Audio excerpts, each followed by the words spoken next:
I am a divorce lawyer and I accidentally dated my client's wife. Oops! This happened a couple months back. For context, I'm a divorce attorney. Been practicing for about 8 years now, mostly family law stuff. Generally, pretty routine work. People want to untangle their lives. I help them do it legally. Everyone moves on. By the way, this comes from may not be a lawyer for long. And if you want to submit your own stories, go to the r/OKStorytime subreddit. And I'm Angie. I'm Dakota. I'm Sophia.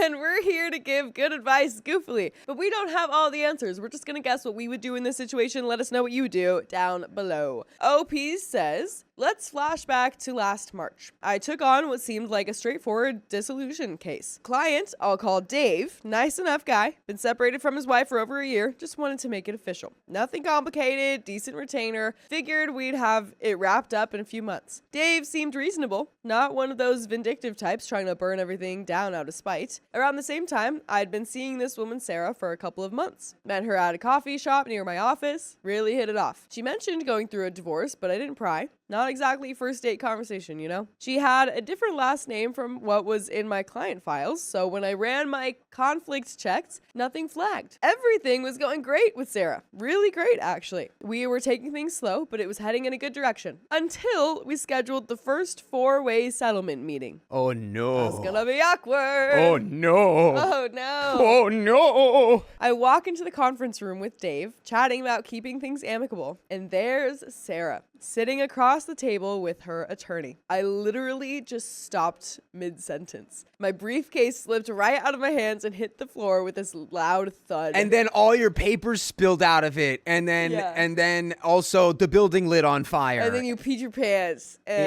Yeah. And then, yeah. And then a bunch of little 1-inch men ran in and said, and they stole your papers. Yeah. Sarah went completely white. Dave looked back and forth between us for what felt like an eternity, and I could see the exact moment it clicked for him. Are you effing serious right now? He says, not shouting, but definitely not pleased. Sarah started tearing up. Her lawyer looked like he wanted to crawl under the table. I'm standing there feeling like the biggest moron in legal history. I had to immediately excuse myself with Dave. Guy was understandably pissed. Started grilling me. How long had this been going on? Did I know who she was? Was this some kind of setup to screw him over? Oh, come on, guy. Did it feel like a setup to screw you over? Yeah. He went pale and dropped his briefcase. Clearly shocked. I was so shocked that I went into movie mode. Went into rom-com movie mode, all right? I'm trying to explain that I had been dating his wife for a couple of months without having any clue who she was. He didn't buy it at first. What kind of lawyer doesn't ask basic questions, he keeps saying. I had to pull out my intake notes to prove the name thing, show him how the conflict check works, basically convince an angry client that I am competent rather than malicious. It took about 20 minutes before he finally believed it was just spectacularly bad luck. Even then, he's shaking his head, muttering about how effed up this whole situation is. I explained I'd have to withdraw from his case and help him find new counsel. There's no getting around it. I've got a personal relationship with the opposing party, which makes it impossible for me to represent him properly. By the end, he'd calmed down enough to say, this is the weirdest gosh dang thing that's ever happened to me. Still wasn't happy about starting over with the new lawyer, but he understood why it had to happen. The paperwork was a nightmare. I had to file a motion to withdraw since we were already in litigation, transfer all his files, deal with refunding unused fees. Sarah and I didn't speak for 2 weeks after that meeting. We were both mortified. Her attorney spent forever trying to convince himself that this wasn't some elaborate scheme. Even though nobody intended for this to happen, it was still my screw up. I should have had better procedures to catch conflicts like this. You mess up the conflict check, you deal with the consequences. Dave texted me a few weeks later, but it wasn't friendly. It was more like, hope you realize this completely effed up my timeline, and I can't say I blame him. Well, brother, sometimes it's just the way it is. Yeah, complicated world we live in, isn't it? And just to add insult to injury, my malpractice insurance premium went up when I had to report the conflict. Well, the only solution to this is that you never date anyone ever again. That's you never date anyone. You get a federally mandated wife. Sure. They say, this is your wife lottery. You pick a name. She's your wife now. Yep. And don't worry about it. You'll never have a conflict of interest again. Exactly. And there we go. There you go. Problem solved. Problem solved. There are some comments. Put me in charge. Chief Challenge says, I mean, you did waste a lot of his money on whatever time you spent that the new lawyer would have to redo. Did you and Sarah at least continue dating afterwards? OP said Sarah used another name socially that Dave had not disclosed. Her file had her legal name. Our check didn't catch it, and I didn't connect the dots. Her and I's relationship was less emotionally involved, to keep it brief. I've been overworked and dealing with more than a full caseload. Yes, I could have done better at preventing this from happening. This was a major F up. On her end, I don't think she knew, based on her reaction as well as her being a workaholic too. Pretty much all communication had been directly between me and her counsel. No, her and I did not continue seeing each other for obvious reasons. Also, this is not a bot. I made a throwaway specifically so this would not be traced back to me or my firm. Graypod says, can you explain how you could have done better to keep this from happening? The only thing I could think of is that you would have asked her outright if your client was the man she was currently divorcing when she let you know about it. But that would just be weird and not something that anyone would think to ask except as a joke. Another commenter says, if I'm a divorce lawyer and I'm on a date with a woman going through divorce, I'm 100% going to make sure there's no conflicts, even if it's asking who her lawyer is, to make sure that you can double check on any cases with them. McDonald Douglas says, if I was a divorce lawyer, my conflict of interest forms would include maiden names and aliases. Well, aren't you guys all so smart, man? Yeah, wouldn't that be convenient if you were the crazy. lawyer who had done that? Yeah, this is it. We got an update, but those comments definitely felt like, oh, well, if I would have this, if I was a lawyer, I wouldn't be so stupid. yeah, but it's like you probably wouldn't have thought about that unless you just read this story. Captain Hindsight Yeah. is always right. Yeah. But it's just Those too are late. So silly comments. Always right when it doesn't matter anymore. Oh my gosh. Okay, this is 2 months later now. So it's been about 7 months. Oh, what? Since the conference room incident. So not 2 months later. Cool.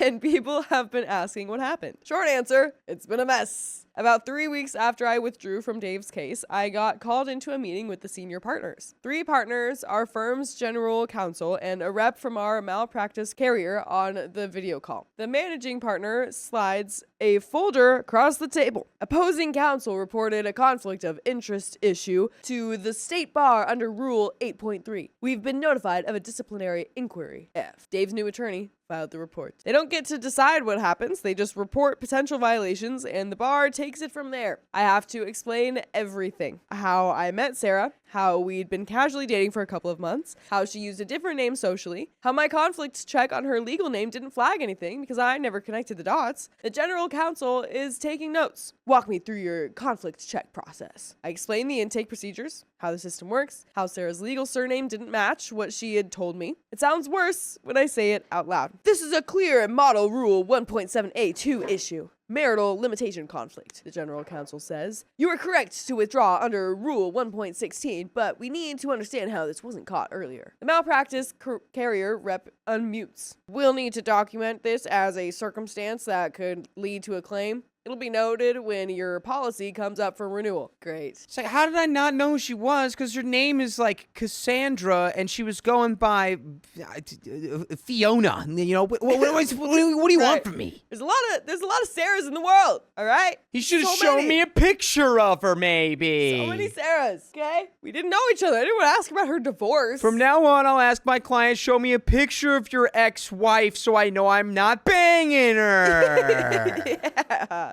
Exactly. The firm mandates that I complete an 8-hour CLE on conflicts of interest before taking any new client intakes. They've already registered me for a seminar that Saturday. 8 a.m., of course. I show up at a hotel conference room with about 20 other attorneys. One of the instructors is Patricia, a divorce attorney I've opposed a few times. She definitely knows why I'm there based on the look she gave me. What do you think that look was? Yeah, I think so. That's Patricia. Somebody's back back again, I see. Most of the morning is standard material, rules, case law, procedures. Then we get to case studies, and Patricia brings up the In Ray Johnson, a 2019 disciplinary matter. Attorney representing a divorce client starts dating someone, turns out to be the opposing party, discovers it at a settlement conference. Same exact situation as mine from 6 years ago in a different state, and I wanted to sink through the floor. Well, at least you're not alone, bud. At least this isn't the first time this has happened. It ain't the first time, and it won't be the last. No, it will not. It won't be the last, let me tell you. Let me tell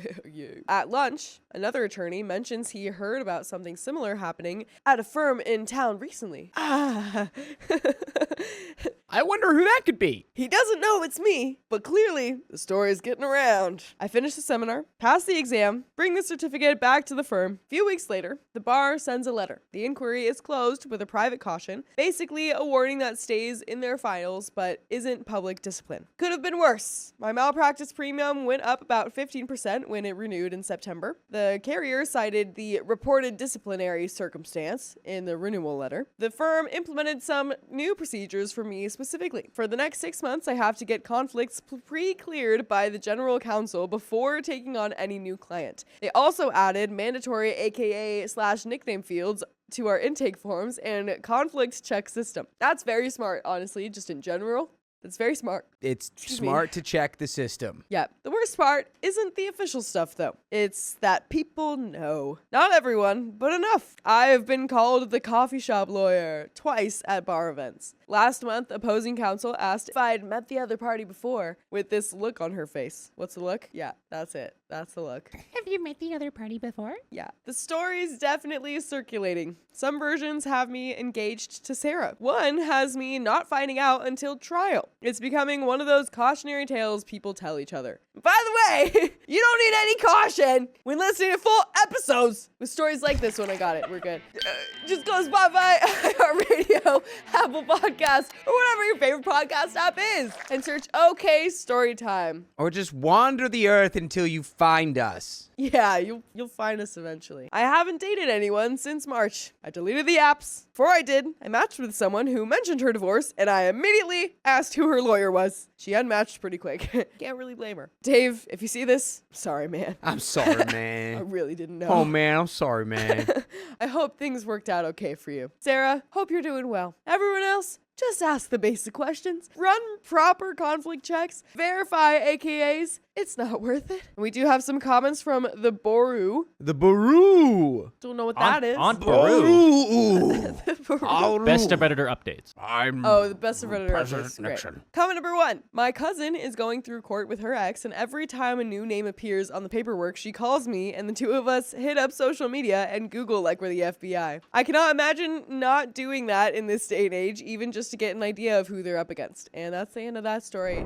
My coworker demanded I stop washing my hands because she's sensitive to the smell. Well, do you like the smell of my dirty hands? I have this coworker who always says she's sensitive to smells. No one's allowed to wear deodorant, let alone perfume in the office, because she throws a mini tantrum if she smells anything except clean, undiluted oxygen. What does that even mean? Something very specific and unreasonable to ask. Is she a bubble girl? She has to be living in a bubble. Usually she just complains to the boss, then everyone gets a generic company-wide email saying we're a scent-free zone. Blah, blah, blah. I roll everyone back to work. By the way, this comes from Educational Jello 46. And if you want to submit your own stories, go to the r/OKStorytime subreddit. I'm Riley. I'm Angie. I'm Keon. And we're here to give good advice, goofily, but we don't have all the answers. We only know what we do. So let us know what you would do in the comments down below. As OP says, now she's been extra annoying these last few weeks. She keeps saying she smells perfume. No one will admit to wearing it. We get emails about office smells almost daily now, and nothing changes. So she's decided to take the law into her own hands, so to speak. Like 2 to 3 times a week, she starts walking up and down the aisles, sticks her head into each person's desks, and takes a big and moves to the next desk, all trying to find the culprit. You know what? I don't buy this. I think she likes to smell things, and this is just her way to getting around to smelling people's armpits. Just like, keep me out of your funny business. This woman. Do we have her name? What's her woman? What's her name? Smell. Smelly. Her name's Smelly. Smelliana? Smell. I don't know. Smelliana. Shelly. Smelliana. Smelly. Smelly. Shelly. Smelly Shelly. Smelly. On Friday, she did this again. I had just come back from the bathroom when she got to my desk. She did her smell test on me and immediately lost it. Apparently, the perfume she's been smelling the last few weeks was coming off of me. After she made a scene in front of everyone, we determined what she was smelling was hand soap I used in the bathroom. She had wasted enough of my time by this point. So I professionally told her to F off and that I'm not going to stop washing my hands because she is a hypochondriac. The way I phrased it was hand washing with soap is a non-negotiable hygiene practice and I will not stop doing it. You can't reasonably accept me to avoid that. This was Friday and now I'm dreading being back tomorrow. Our boss was off Friday as well, so I expect I'm going to get pulled into a meeting. Am I the a-hole or are these just the Sunday scaries? We have some comments. Keon, Angie.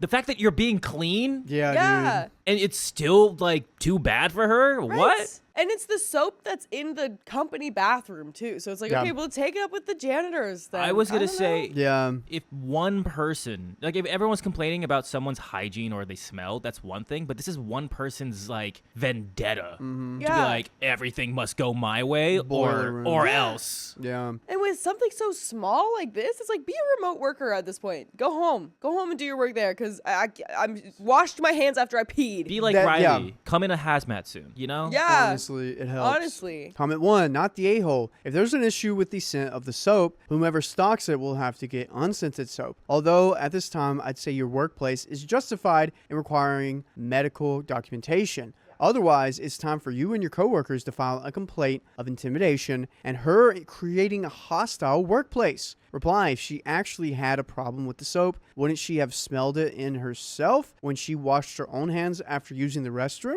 Bold of you to assume she washes her hands. Because like that's not even something that you could fix easily. Because they probably the building, not even the company, but the building is probably in charge of hiring the cleaners that come in, and the cleaners probably have their whole thing about like getting the soap from somewhere. Like that's not an easy request to make. Yeah. That's crazy. Comment 4, not the a-hole. You need to go to HR and demand that she provide medical documentation about her sensitivity to smell. If she can't provide that, then she needs to keep her mouth shut or buy a small fan for her desk to blow smells away from her. It's almost impossible to get documentation for better than average sense of smell. It is not even considered how miserable or difficult it is to live with. That said, unless she never uses the washroom, she would have to have known what the issue was. She would have smelled it every time she went in there, possibly when she walked past the door. Even if she didn't use soap, which she would have smelled it. There are ways to go about this, and she's not doing anyone with these issues any favors. And OP replies, your comment just made me realize she probably doesn't wash her hands with soap. Yeah.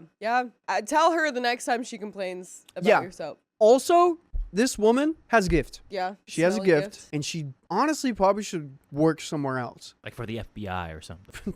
She should be. Not like a dog. She should work in airports, sniffing people's luggage to see if they've got.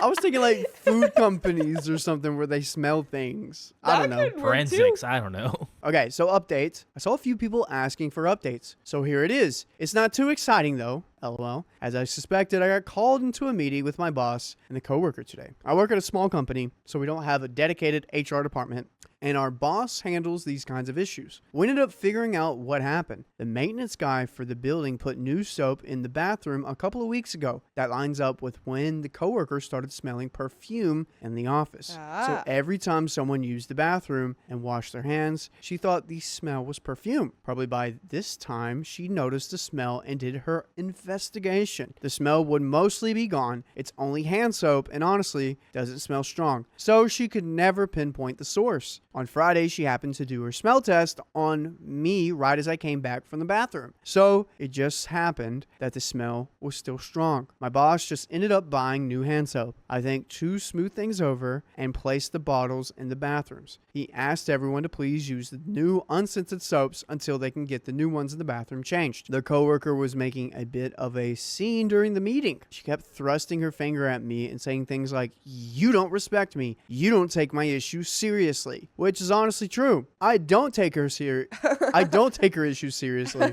There are times she smells something no one else can smell, and she'll get angry at people using scents. Then I've seen her walk in the bathroom right after someone sprayed perfume and not notice anything. Last year, she also demanded everyone to stop using scented detergents at home. Oh my God. No one I talked to has stopped, including myself, but she thinks everyone has and doesn't smell scented detergent anymore, coincidentally.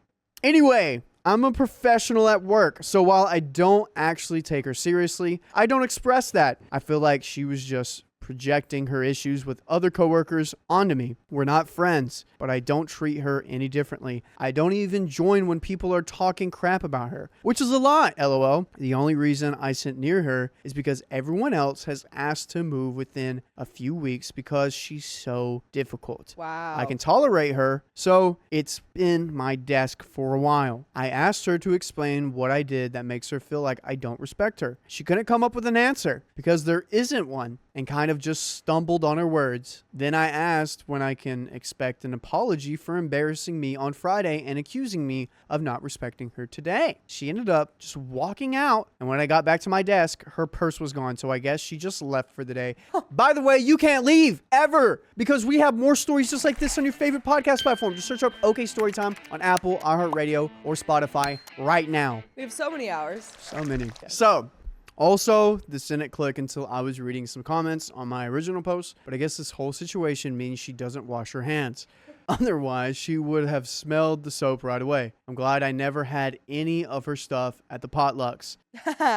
That's the update, and OP doesn't reply to any of these comments. Nope. My boy behind the screen. Is there another update perhaps? I feel like there might be a little bit more here. Let me do that for you, Riley. Thanks, dude. I'm gonna get the next one up. That is absolutely insane. Someone said file a complaint for her not washing her hands. You put up one of those like little signs. It's like all employees must wash their hands. Yeah. Even though it's usually in restaurants, but like whatever. Yeah, and honestly, this chick is probably such a pain in the boss's butt, and for some reason he can't replace her. So he's just gonna do whatever she needs because he needs her there. Sure. And she Needs can her there to entertain him. probably, and then like she can leave whenever she wants. She can do whatever she wants. She can like call out people. Imagine yelling at people at work and saying, "You don't respect me."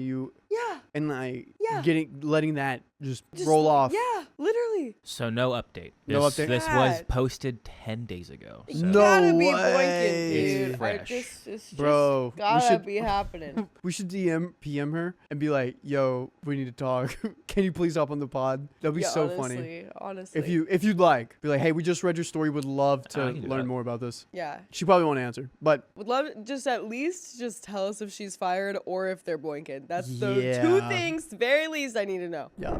My new management messed with our vacation and it ended up costing them $1 million. Make it 2 million. I worked at a company that gave our exorbitant amounts of vacation. Anyone who worked there for 25 plus years received 8 weeks of vacation and 2 weeks of personal time. What? Dang. Damn. This was a family-owned company, but rather large. We ran 3 shifts totaling 250 plus people. By the way, this comes from Rustic Whiskey, and if you want to submit your own stories, go to the r/OKStorytime subreddit. And I'm Angie, I'm Dakota. I'm Riley. and we're here to give good advice goofily, but we don't have all the answers, so we're just gonna guess what we would do in this situation. Let us know what you would do in the comments. Yeah. So, Opie says, enter Jimmy. Jimmy was a grizzled old man who started at the company when he was just 20. Oh, Jimbo. Good old Jimbo. Now he is 63 and gave absolutely zero craps. Jimmy also knew how to make a specific part for our product, him and one other higher up in the office. One day, the plant owner came out and announced that he was selling to a corporation. He was older and ready to retire. He promised that there would be see very little change and wished us all well. The new company came in and immediately went after many of the great benefits we had. Of course they We did. got really great benefits. The first thing they did was cut everyone's max vacation down to 4 weeks and completely did away with personal time. Anyone who was maxed out had until December 31st of that year to use it up, and they wouldn't pay it out. They then went into the office and cleaned house, firing anyone who was close to retirement, including Jimmy's backup. That's illegal? I don't know. I feel like that's ageism, yes? Right, corporations are scum. I guess you could fire him for like different reasons, but not smart. Can't fire him because it makes my bottom line say, ooh-wee. Ooh. Sure. Yummy, yummy. Sure, I believe it. But they also did away with one very important rule. You no longer had to get vacation approved. You could just call in and take it. Jimmy was pissed, and they knew it. They realized he was the only one in the building who could do his job now. So they hired a new kid for him to train, most likely to permanently replace Jimmy. So Jimmy did what anyone would do. He called in on the first training day for the new hire and let us know that he was going to use all of his PTO at once. He promptly took 10 weeks off. We had a back stock of parts that he had made, so it wasn't too unnerving. But for 10 weeks, Jimmy went and applied to other jobs, found one, and started working there. Fast forward 10 weeks. It was the day Jimmy was supposed to return. He didn't. For 2 days, they tried calling him and even went to his house. He was nowhere to be found. Finally, on day 3, he called and resigned, and they lost their crap. Dude. Good on you, Jimmy. Yeah, Make 'em honestly. sweat, Jimmy. Honestly. Yeah, because I'm thinking it's like, okay, well, the fact that he could do that is honestly pretty insane. And that does make me think that, like, maybe the, like, vacation process that they had set up was like not the best because someone could do that. But if it was like a family owned thing, even though it was like a bigger successful company, it's like if it's a family thing, it's probably like, oh no, we're hiring people that we trust and that we like, and Yeah. I want to give them this time off, Jimmy did that for the people. for the For the people. people who were fired. He made a stand. The parts he made were specialized and patented by the original founder. You couldn't just hire someone off the street to make them. What eventually happened was they had to contract the original owner to come in and teach some new hires how to make them. When he found out what they had done, it pissed him off. The last I heard, he charged them a 7-figure contract to teach them how to produce the parts, and they had to pony up or close down. What? Oh my gosh. That's crazy. And that's what you get for being a blood-sucking corporation. That is so crazy. Yeah. Not all of them are like that. Sure. This one certainly was. Yeah. Oh my God. Moral of the story, don't mess with people's vacation time. And there is an edit here. Jimmy made an electronic control module that was sealed and fixed in a poured unit made of a 2-part epoxy. Edit number 2, Jimmy didn't exactly miss out on a 7-figure contract and had 0 chance to take one. He left, said F him, and moved on. When they contacted the previous owner and explained the situation, it was basically a "you need my help? It'll cost $1 million" type of conversation. Some of OP's comments, one commenter says, so they never tried to contact the backup and rehire him? OP said, honestly, I never asked, nor was I informed. He was like 65 and had also been there for 40 plus years, so I'm sure they did. Why he didn't come back, I'm not sure. He didn't come back because he probably heard about all this stuff they did and said, nah, I'm not going to do that. I mean, yeah, they fired him. That was You want me to work for the Legion of Evil? No. Right. Get out of here. My guess is he was bitter and doing just fine in early retirement. Another commenter says, Jimmy is my spirit animal.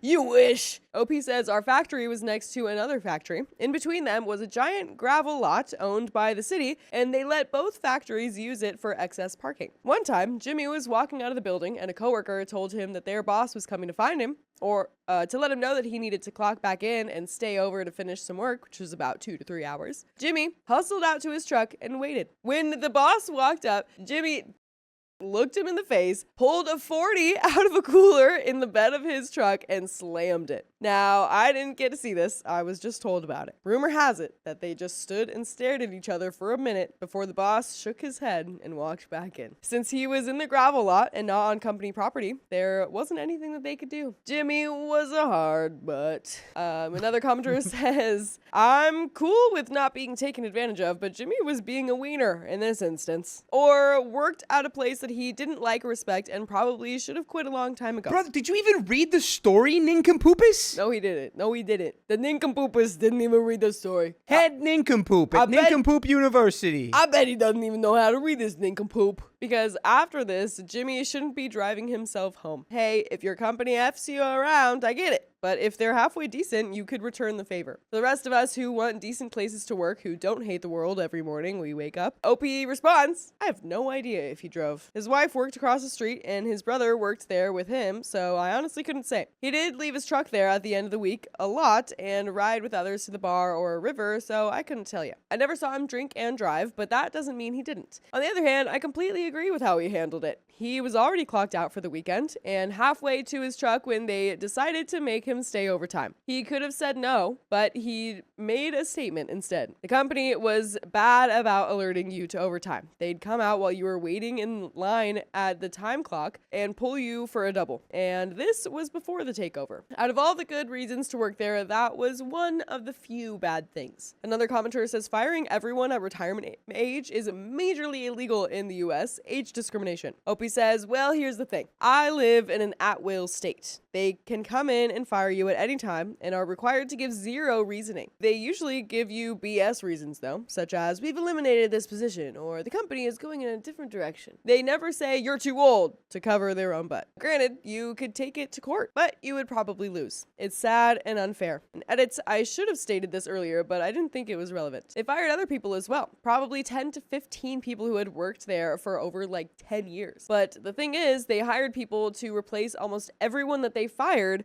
who were of all ages. It was more to cut costs than to discriminate against age. People who had been there for multiple years had received raises. And we're talking dollars, not cents like most American companies. So they hired new people at the starting wage and saved a buck. Oh, I see. So they were giving some people that they kept raises and they didn't want to give everyone a raise. They fired all the people who had earned raises by being good at their jobs and replaced them with people who were worse at their job. Yeah. So they could pay them less. That's crazy. Because that's crazy. It's all about that bottom line. Oh my gosh. They're looking for a fat bottom line. About that money, money, money. Exactly. All about that money, money, money.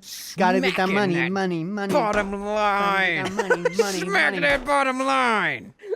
I like that. That's I like my that. man over there. That's my man over there. That's him. Shoo-wee. I guess a case could have still been made against him, though. Another commenter says, as an old guy who has been a tech exec at dozens of companies, including being brought in on takeovers, let me confirm that this is so real. Not as bad as entitled next generation owner, whelps who haven't a clue about running anything and then go firing key people in a hissy fit, crippling the company. Both outsiders and next-gen owners have rarely a clue about the secret sauce that made the original owner so successful. Better than average vacation or share options make for far better employees. Alter that at your peril. Opie says, I agree 100%. This guy started this company in his basement in his late 50s and made it a $500 million company. Oh my God. This guy has to be working in defense. Yeah. There's no way. This guy's got government contracts. We had great benefits, great employee/employer relations, and the lowest turnover rate I've ever seen. The new corporation made it one of the worst places to work in the area. I still have friends that work there, and they just tried and failed to unionize. That's a still developing story for another day, though. Apparently, they crossed some lines and possibly broke some laws. Maybe karma will strike again. And more on the part that Jimmy made.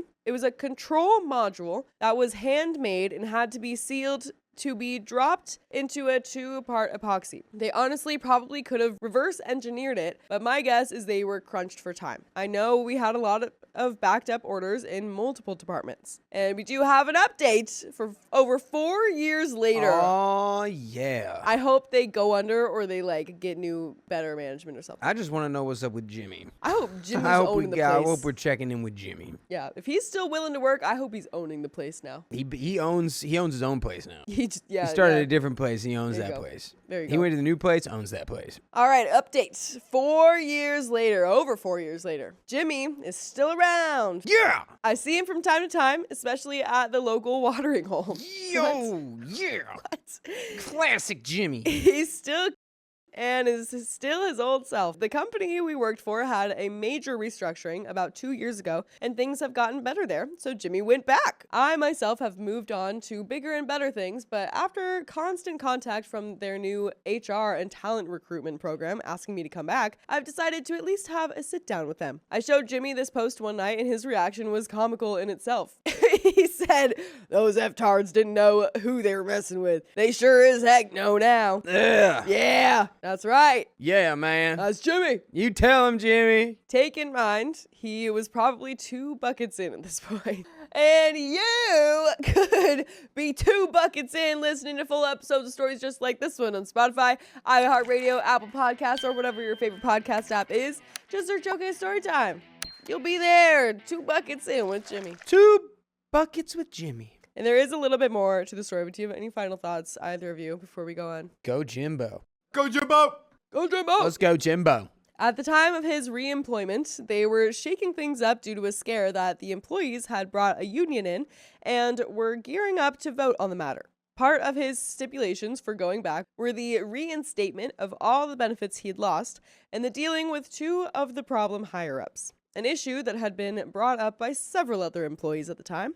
2 weeks after he started back, both were walked out of the building and told not to return. That's right. That's right. Jimbo said you gotta go. On your butts. Jimbo's here now. Jimbo's running the ship. Mm-hmm. You gotta go, sonny.